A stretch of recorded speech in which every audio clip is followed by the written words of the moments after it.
So Jody, you are a entrepreneur, community advocate, right? And you're a mentor to a lot of people here in San Antonio.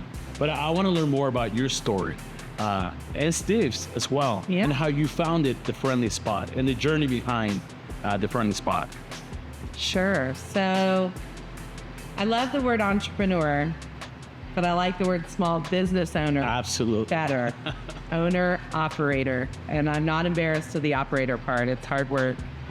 Of course, I've been married to my husband, Steve, over 20 years. My favorite person in the whole world. Oh, he's amazing.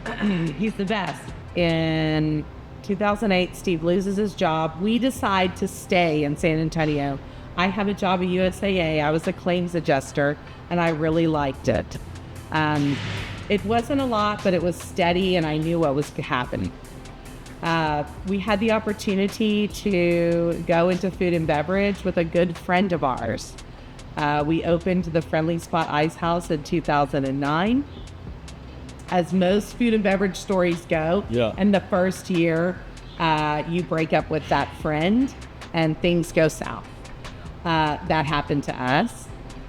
At that moment, we had put all of our money into Friendly Spot at the time. I think it was $35,000, something like that. We had no other money. We had sold our house. So we had to make it work. So that's truly the first mentoring experience I've ever had. Steve and I walked down the street to Lisa Long and asked her to help us. She helped us. That's amazing. She helped us focus on what we needed to focus on. She helped us focus on inventory and pricing and just how to continue building the Friendly Spot. That's how it started, out of a job loss.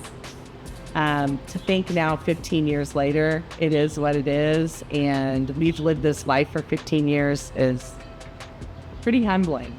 Why the Ice House? We had spoken about it. We have lived in Southtown.